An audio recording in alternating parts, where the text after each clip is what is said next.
The Athletic.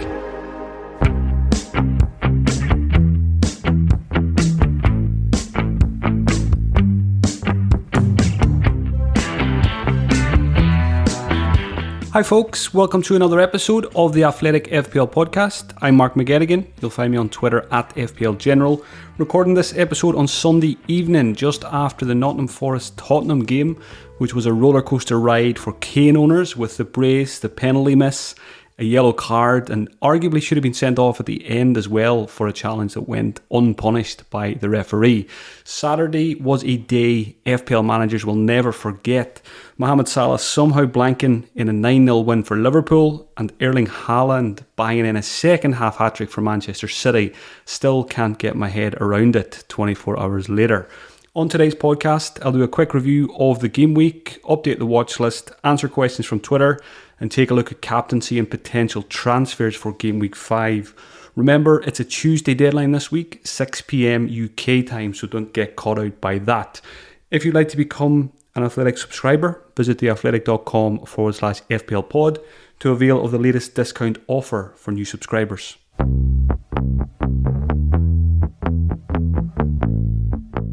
A quick review of Game Week 4. I took a -4 last Tuesday. Got rid of Everson, Nico Williams and Mason Mount and brought in Ederson, Saliba and Rodrigo. Moved last Tuesday because I had 0.0 in the bank for those moves. I put a tweet up on Saturday morning saying I can't wait to get more than 1 point from my goalkeeper this week. And I should know better, having been on Twitter for a few years now, that those tweets very often backfire. So Ederson got me the same as Danny Ward has got me for the first couple of game weeks. Saliba did the business. Good to see him get the 7-pointer. Rodrigo blanked, but I think that was always going to be a tricky one against Brighton. Didn't buy him for just one game week. So happy to stick with him for the next 2 or 3 game weeks. And I still think the points will come there. Good to be done with Mason Mount. Subs at half time. Obviously, good to be off the Leicester goalkeeper double up as well. Nico Williams did look good against Tottenham this game week as well. But again, just happy to have 5 strong defenders now and not have to start Pereira or Nico Williams in the 11 every week. Finished on 70 points, which was 66 after the hit, which was enough for a small green arrow. Saliba, James, Trent and Robertson doing the business in defence, and Haaland with the 17-pointer. What a player he is. There was blanks for Salah, Captain Salah, Jesus, Martinelli, Rodrigo, Cancelo and Ederson. So Cancelo, Ederson, frustrating game week. Manchester City defenders have been a bit frustrating in the last couple of game weeks, conceding goals. But it is Nottingham Forest and Aston Villa next. So I think the chances are pretty good there of at least 1 clean sheet, if not 2. So not going to move away from there just yet. Unfortunately, no new members to the 59th Minute Club in Game Week 4. I'm sure with rotation set to kick in now, there should be plenty in Game Week 5 and Game Week 6. A watch list update. Players removed. Zenchenko because he picked up the injury. We don't have any details yet on that. I've removed Xhaka as well, mainly because I'm tripled up on Arsenal now with that Saliba transfer. So usually when I triple up on a team, I remove the other assets from that team from the watch list because obviously can't bring any more in. Sancho is gone as well because he came off early. Rashford got more minutes. There's about $1 million in price difference between those 2 players. I think if you're going for a cheap Manchester United midfielder, you just go for Rashford. So that's why Sancho is not in my thoughts at the moment. And Callum Wilson is the final player removed because he's picked up an injury and is out for a couple of weeks. Players added. Raheem Sterling, good to see him in the points again, FPL-wise, getting his brace, passed the eye test, and could become an option. Well, he is an option. Just quite hard to fit him in at that price tag. If you got the likes of Haaland, Salah, Kane, De Bruyne, it's hard to fit in players like Sterling and also Bruno Fernandes, who have added to the watch list as well. He was good at the weekend, got himself a goal, and could be back as a strong FPL asset over the next couple of weeks and months as well. In particular, if Ronaldo goes before the transfer window closes, Bruno should have those penalties back, and hopefully he is a force again like Sterling in FPL, because this template is pretty boring. Lots of teams are the same. So we need players like Sterling and Bruno to step up to shake things up a bit. So both players added to the watch list, along with Eze at Crystal Palace in the points again with the assist against Manchester City. Like him as a cheap option in midfield. And finally, Isak, the new Newcastle forward. Wilson's injured. Isak missed out at the weekend due to a work permit issue, but hopefully they'll have that sorted for midweek. and he could well go straight into the team. So one to keep an eye on. 7 million, very good price for a very, very good striker.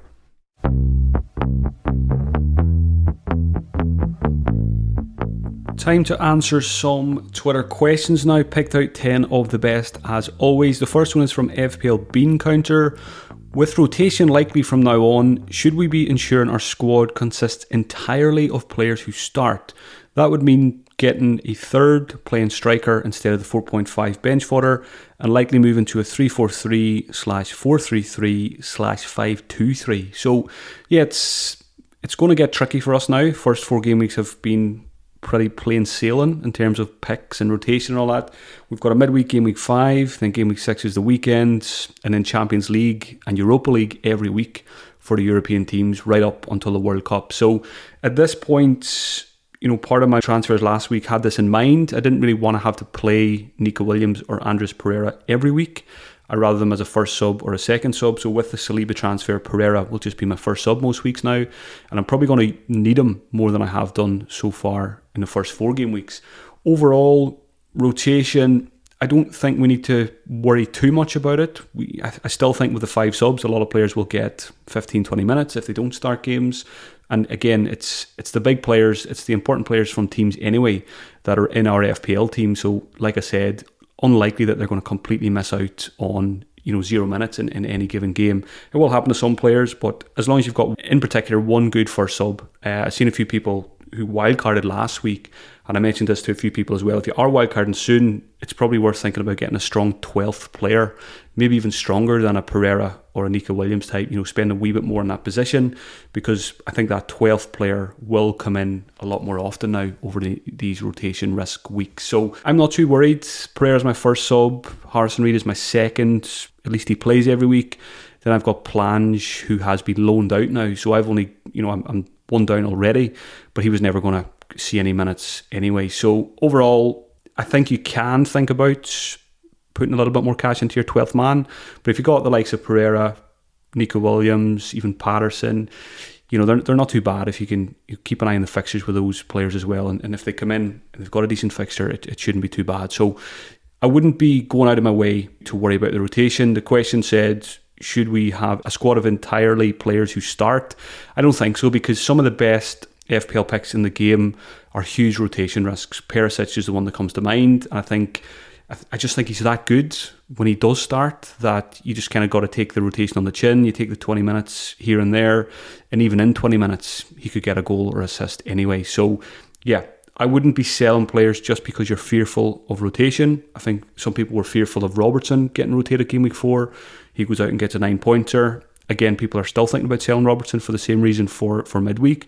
Could happen, but I mean, almost every player from those European teams are going to be high risk of rotation now. It doesn't really matter across all positions, so I wouldn't worry too much about it. That's my short answer.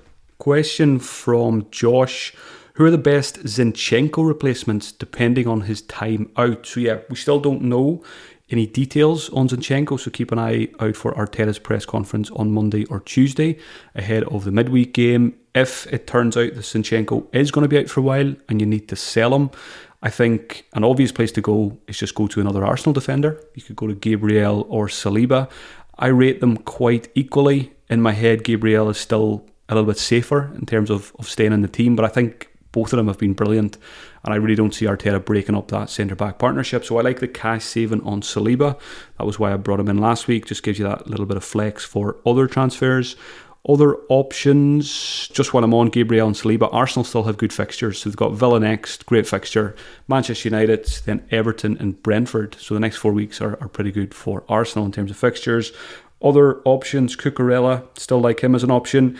Looked like he was going to go off injured just before half-time. As a non-owner, I was quietly hoping that he would go off at half-time, and I was very surprised to see him pop up with an assist right at the start of the second half. So well done if you had Cucurella for that. And I think Sterling hit the post. Someone hit the post in that game anyway. Can't remember exactly who it was, but Cucurella could have had a second assist in that game as well. So like him as an option. Perisic, who I mentioned, it's tricky now though. I think it's going to be tricky every week for us non-Perisic owners. Do you take the risk and buy him when he could be benched for a midweek game? I think if you're interested in Perisic, and you rate him as highly as I do as an FPL prospect, I think you just get him. I don't think it matters when you get him, but you just get him if you want him, and you just leave him there long term and you start him every week.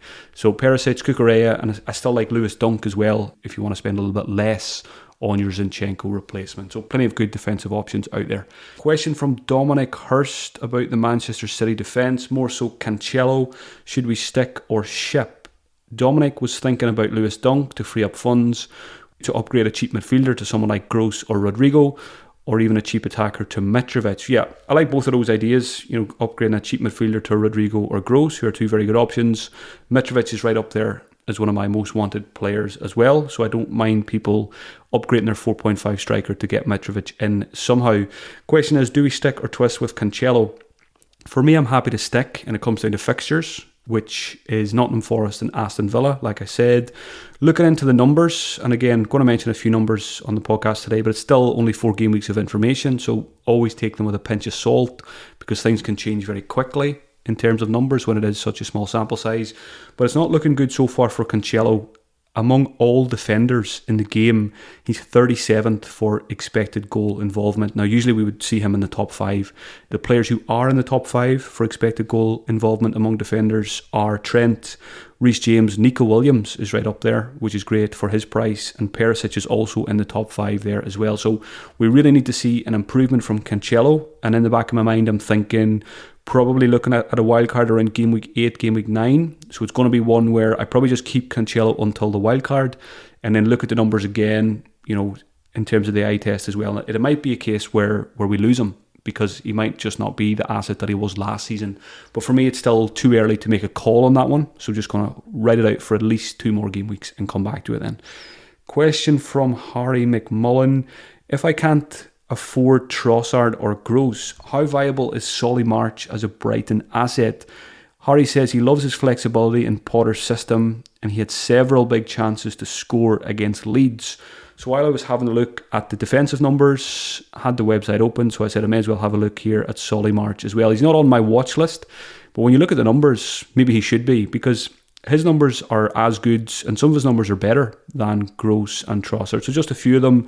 Over the course of the first 4 game weeks, March has had 3 big chances, which is the same as Pascal Gross. He's had 8 shots in the box, which is 3 more than Pascal Gross.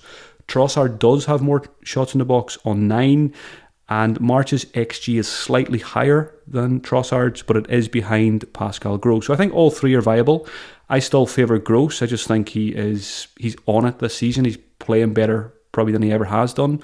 Potter on the Match of the Day highlights basically said he's in the form of his life, and it's always good to hear those kind of comments from a player's manager as well when it comes to FPL picks. So I think the big thing with Gross as well, over March, set pieces, and his set piece delivery is so good. It's on the money all the time. He's one of the best set piece takers in the division. So I still favour Gross, but if you can't afford him, I don't mind a punt on Solly March. In particular, if you've still got your wild card, you can get March for 3 or 4 game weeks, and he might take over nicely for 5 million. Yeah, so he's fine, but I do prefer Gross. Gross number 1, still probably put Trossard number 2 if you can afford it, and then March comes 3rd from the Brighton midfield. Question from Josh, best Neto replacements. Really frustrating game week for Neto owners. Had a couple of really good chances. Had an assist which was ruled out for offside. So you probably do need to let him go now. He's just not doing the business. He's a bit of a weak link in your squad. Options around the same price. I mean, you're going to need a bit of cash for all of these because he has dropped to 5.3. You could go up to 5.5 if you've got a few bob extra for Aronson or Eze. Gross, who I mentioned, a little bit more. Guedes. At the moment, to me, Guedes looks a better pick in the Wolves midfield, but I still probably wouldn't make a sideways switch from Neto to Guedes. I would go somewhere else or just keep Neto if you fancy staying invested in Wolves a little bit longer. Then you're going to need more cash for players like Rodrigo. Rashford's an option now.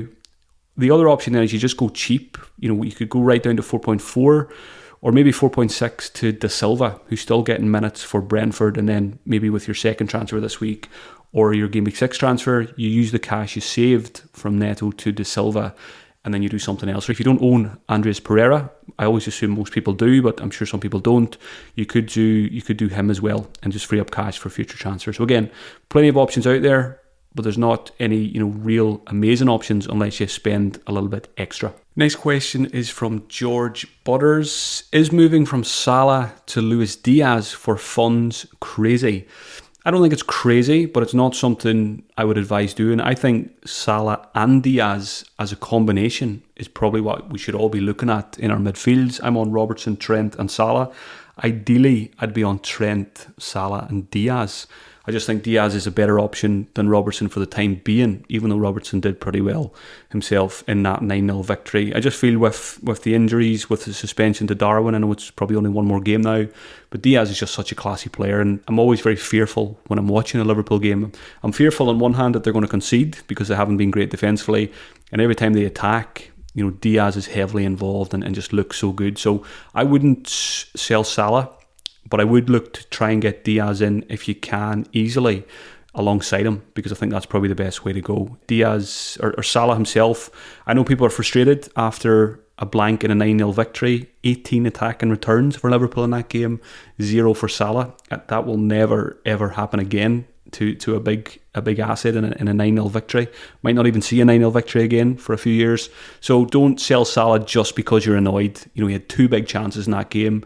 If you haven't seen them, I would say go back and watch them. Maybe you shouldn't go back and watch them because that might make you even more frustrated. He basically missed from a yard out somehow, and then he had another chance from maybe 4 or 5 yards that he just snatched at and it went over. So on another day, in a 9-0 victory, we're talking about 3 or 4 goals for Salah and 2 or 3 assists. So don't overreact. And I still think he's a very good captaincy candidate for midweek. Question from FPL Yogi. Is it time to cash in on Kulusevski and get a Leeds midfielder instead? I wouldn't be moving away from Kulusevski. I watched the Nottingham Forest Tottenham game in its entirety today, and Kulusevski owners were unlucky to get just 6 points in that game. There's quite a few occasions where he cut in onto that left foot and missed the target, or shots were blocked a few times. He was getting very frustrated with himself, but he was getting into the positions and the chances were there, and we know he creates chances as well with that great left foot of his. So Kulusevski for me, I think, is still one of the best 8 million midfielders, and yeah, it's probably okay to sell him, but I don't think I'd be in a rush to sell him for a Leeds midfielder. I would rather just keep Kulusevski because I expect more points to come over the next couple of weeks as well. Question from FPL Sinatra. What to do with 2 free transfers if you don't have any serious issues? Is there any sideways strategic moves you can make for your bench players? For example, a 4.5 million forward to another 4.5 million forward with lower ownership because there might be less chance of their price changing. Yeah, so it's been very common this season in the first few game weeks where managers have 2 free transfers and there's absolutely nothing to improve on. So in that case, you've kind of got to look for something that you could do to use 1 transfer, and then you'll still have 2 free transfers the week after. So if you are in a scenario where you've got a perfect 11, you don't want to change anything, first of all, don't make a transfer just for the sake of it. It's absolutely fine just to let the transfers burn, which has been quite common from a lot of the top managers this season. The things you would be looking for there, especially if you're new to the game, you might not have done this before. In my case, for example, I've got Plange, the 4.5 million forward, who's no longer in the game. So I could look to move to an Archer or a Stansfield or a Sam Greenwoods or Dervisoglu at Brentford or something like that. I had a look at FPL Statistics today, which is the price prediction website. Quite a few of these 4.5 forwards are on their way towards a drop already. So go and have a look at that. It just depends on which one you have. The one to be careful with is Stansfield. He's probably not going to drop in price, but you've got to be careful. If you've got Andres Pereira, if you're like me and you've got Harrison Reed, don't get Stansfield because you could block yourself from getting Mitrovic. So always keep that in mind. Try avoid triple ups from those lesser teams in case it blocks you from a very good asset like a Mitrovic. The other things you can look at then is if you've got a good goalkeeper now like a Sanchez and you've got Ward, you're going to play Sanchez every week, or you should. I know some people are talking about the Sanchez-Ward rotation, but my advice would be just never play Ward because Leicester just don't do clean sheets. So start Sanchez every week. So you could save 0.1 by going Ward to Everson because Everson's 3.9. Especially if you're going to wildcard soon, you don't really need to have a second playing goalkeeper for the short term. Another common move I've seen a few people mention, if you have Gabriel from the Arsenal defence, and if you rate him and Saliba equally, or if you think Saliba's better, you can go Gabriel to Saliba to free up some cash. But again, that comes down to how you feel about those two players. And the other option then is if you've got a Harrison Reed or some other 4.5 million midfielder who's your second sub or your third sub, you sell the 4.5 and you buy a 4.4. But again, be careful if you're buying a 4.4, buy them from a rubbish team that you don't have other assets from. You don't want to buy an Arsenal 4.4, for example. I think El Nene might be 4.4. You don't do that because you're going to block an Arsenal spot. So you might find something to do in your team. You might not. And if you don't find anything, just leave it and just let it burn. Question from John Lugsden. If you're like me and you're around 750k in the rankings and mid-table in a lot of mini leagues, do you need to move away from the template of Cancelo, James, Martinelli, Jesus, Haaland, Salah, etc. to make upward moves? Short answer here is no. Just because you feel like your team is the same as everyone else, it isn't. And you could stick with a pretty strong a team that's pretty similar to the template. I don't really like using that word, but a team that is made up of most of the highly owned players that the engaged managers have. You're still going to move up the rankings if you score well with those players. So it's such early days. John is 750k. My rank I think is 2.5 million after 4 game weeks. So it's obviously not been a good start. But I'm in absolutely no way panicked by that because there's 34 game weeks to go, and in my head it's just a matter of just chipping away at it slowly. And I'm not going to overthink ownership of players, or do I need to go different from other people? I'm just going to trust the players I have and just keep it simple. I'm going to keep picking the players and making sensible transfers that I think are going to get me the most points, sensible captaincy choices. Nothing is going to change for me just because my rank is 2.5 million after 4 game weeks. And I've been trying to do this for years, and I'm doing a lot better this season. You'll notice I'm not going to mention my rank too often on the podcast, and that's deliberate. I used to always mention it in the game week review. I would say what my green arrow is, what my red arrow is, but I'm avoiding it, and I'm very, very rarely looking at it this season because it's pointless. I say it every year, it's pointless. Look at it in game week 38. That's the only time that matters because it can play into your thinking. And I know people already. I felt the emotions myself. Your chimp brain says to you, you've had a bad start, you haven't had a great start, go fix it, overreact, do something. You feel like you need to try and instantly fix things, but you don't. Try and come at it with an approach of try get a 100k green arrow every week for the next 30 game weeks. Change your mindset and just try and enjoy the ride. If you've had a difficult start, take on the challenge, relish the challenge, and just chip away at it and try and arrive in game week 38 with your best rank of the season. I think that's the best way to play FPL is, chase and chase and chase. And then you don't want the people now that are in the top 10k, they'll be gloating, they'll be posting stuff all over social media. But come game week 38, that's what really matters. So, play the long game. I always like to think of it as an investment as well. If you buy stocks in game week 1, over the course of the season, there's going to be highs, there's going to be lows, but you're just hoping by the end of it, the long game, usually your investments will work out. So yeah, just stay calm is the main thing. Don't overreact and just make sensible decisions, make sensible transfers, make sensible captaincy choices, and don't overthink it. Similar question from FPL Head Teacher. The template seems so strong and everyone's team is so similar. How do we make progress up the rankings? Is it about patience or is it about more differentials? Again, I wouldn't be going out of the way just to pick differentials to try and shoot yourself up the rankings. You've got to remember a differential is probably a differential for a reason. When we say a differential, you're probably talking about a player that's got ownership of less than 5%. And if they have ownership of less than 5%, it's because the best FPL managers in the world don't rate them as a good asset, and that's why they've got players that have 40% and 50% ownership. So again, the main one here is patience. Just stay patient. Keep telling yourself it's still August. The season has just started. So just take it one game week at a time, and just what I'm doing is just aiming for a green arrow each week. I got a green arrow this week. It was a small one, but it's a green arrow. And that gives me confidence to go into the next game week and get another green arrow. And just hopefully you build up the momentum. And like I say, you will finish with a good rank if you just play that sensible way for the long haul.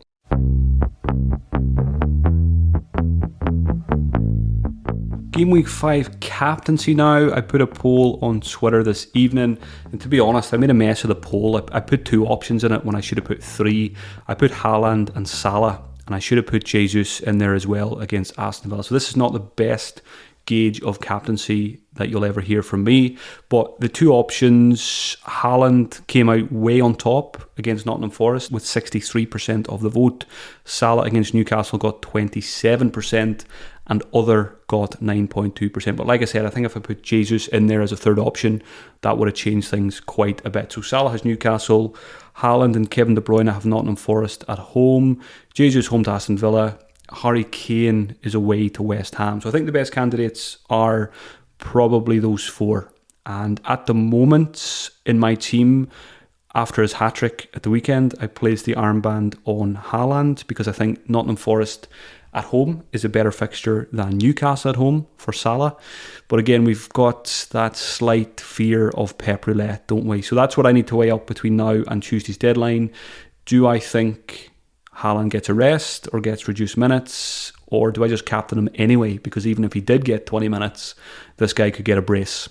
So at the moment, I'm on Haaland. If I don't go Haaland, I'll give Salah and Jesus some consideration, but leaning towards a Manchester City man at the moment on Sunday night. If you're looking to do something different with your captaincy this week, if you feel like it's a week where you can take a punt, maybe it is a week when there is slight concerns over Haaland, you could go for someone like Sterling if you have him against Southampton.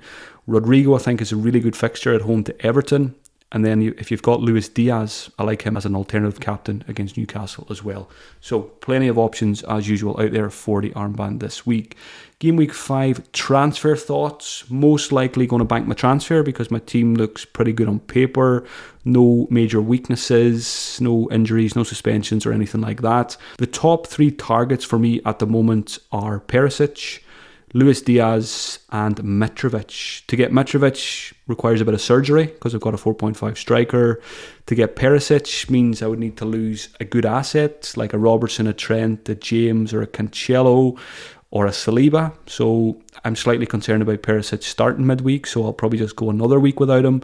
But before long, I think he will come into my squad. And it's probably going to be the Robertson spot or the Cancelo spot. It might even just be a first wildcard pick for me. I might just wait on Perisic for then.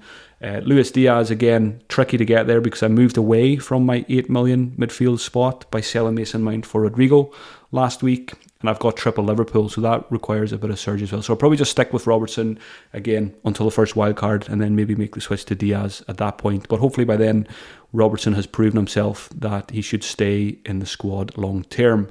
Have a good week, folks, and I'll talk to you again on Thursday or Friday to preview Game Week 6. I'm not sure yet which day I will be recording, but there will be a podcast before Game Week 6 as well. If you enjoy the podcast and you'd like to support me, visit patreon.com/FPL General, where you'll get extra podcasts, a Thursday night live stream, and a team reveal before each deadline. Thanks for taking the time to listen, folks, and best of luck for the game week. The Athletic.